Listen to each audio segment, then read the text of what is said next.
కోట్లాది మంది హిందువులు పూజించే ఆరాధ్య దైవం, కోట్లాది మంది హిందువులు రాముడు లాంటి భర్త, రాముడు లాంటి అన్న, రాముడు లాంటి తమ్ముడు, రాముడు లాంటి స్నేహితుడు కావాలని చెప్పి పరితపిస్తున్నటువంటి ఈ కలియుగంలో శ్రీరామచంద్రమూర్తి గురించి, లక్ష్మణస్వామి గురించి, సీతమ్మ గురించి అవహేళనగా మాట్లాడడాన్ని తీవ్రంగా ఖండిస్తూ వెంటనే హిందువులకి బహిరంగ క్షమాపణ చెప్పాలని చెప్పి డిమాండ్ చేస్తున్నాను. ఒళ్ళు కొవ్వెక్కి ప్రకాష్ రాజు మాట్లాడుతున్నాడు. తస్మాత్ జాగ్రత్త. తమాష అనుకుంటున్నావా? హిందువుల మనోభావాలు కించపరిచే విధంగా, బాధపడే విధంగా, గాయపడే విధంగా మాట్లాడి రాక్షస ఆనందం పొందుతున్నాం. ఈరోజు రాజకీయ నాయకులు కానీ ఎవరు కానీ రామరాజ్యం కావాలని చెప్పి కోరుకుంటుంటే ఈ సందర్భంలో శ్రీరామచంద్రమూర్తి గురించి అవహేళనగా మాట్లాడడం ఇది మంచిది కాదు. వెంటనే హిందువులకు బహిరంగ క్షమాపణ చెప్పాలి.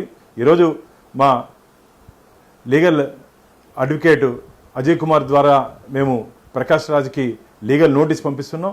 100 కోట్ల రూపాయలు డెఫర్మేషన్ కూడా వారి మీద హిందువుల తరపున వారిని చెల్లించాల్సిందిగా డిమాండ్ చేస్తున్నాం. ఇది మంచిది కాదు. దీని మీద క్రిమినల్ కేసులు కూడా నమోదు చేయాలని చెప్పి మేము పోలీస్ శాఖని విన్నవించుకుంటున్నాం. ఆ విధంగా కానీ మీరు కానీ మాట్లాడుతూ పోతే మొత్తం హిందూ సమాజం మిమ్మల్ని వెలివేస్తుంది.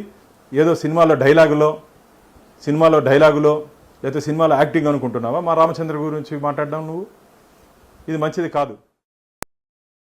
కోట్లాది మంది హిందువులు పూజించే ఆరాధ్య దైవం, కోట్లాది మంది హిందువులు రాముడు లాంటి భర్త, రాముడు లాంటి అన్న, రాముడు లాంటి తమ్ముడు, రాముడు లాంటి స్నేహితుడు కావాలని చెప్పి పరితపిస్తున్నటువంటి ఈ కలియుగంలో శ్రీరామచంద్రమూర్తి గురించి, లక్ష్మణస్వామి గురించి, సీతమ్మ గురించి అవహేళనగా మాట్లాడడాన్ని తీవ్రంగా ఖండిస్తూ వెంటనే హిందువులకి బహిరంగ క్షమాపణ చెప్పాలని చెప్పి డిమాండ్ చేస్తున్నాను. ఒళ్ళు కొవ్వెక్కి ప్రకాష్ రాజు మాట్లాడుతున్నాడు.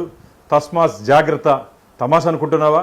హిందువుల మనోభావాలు కించపరిచే విధంగా, బాధపడే విధంగా, గాయపడే విధంగా మాట్లాడి రాక్షస ఆనందం పొందుతున్నాం.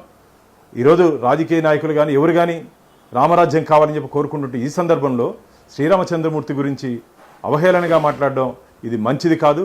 వెంటనే హిందువులకు బహిరంగ క్షమాపణ చెప్పాలి. ఈరోజు మా లీగల్ అడ్వకేటు అజయ్ కుమార్ ద్వారా మేము ప్రకాష్ రాజ్కి లీగల్ నోటీస్ పంపిస్తున్నాం. 100 కోట్ల రూపాయలు డెఫర్మేషన్ కూడా వారి మీద హిందువుల తరపున వారిని చెల్లించాల్సిందిగా డిమాండ్ చేస్తున్నాం. ఇది మంచిది కాదు. దీని మీద క్రిమినల్ కేసులు కూడా నమోదు చేయాలని చెప్పి మేము పోలీస్ శాఖని విన్నవించుకుంటున్నాం. ఆ విధంగా కానీ మీరు కానీ మాట్లాడుతూ పోతే మొత్తం హిందూ సమాజం మిమ్మల్ని వెలివేస్తుంది. ఏదో సినిమాలో డైలాగులో లేకపోతే సినిమాలో యాక్టింగ్ అనుకుంటున్నావా? మా రామచంద్ర గురించి మాట్లాడడం నువ్వు, ఇది మంచిది కాదు.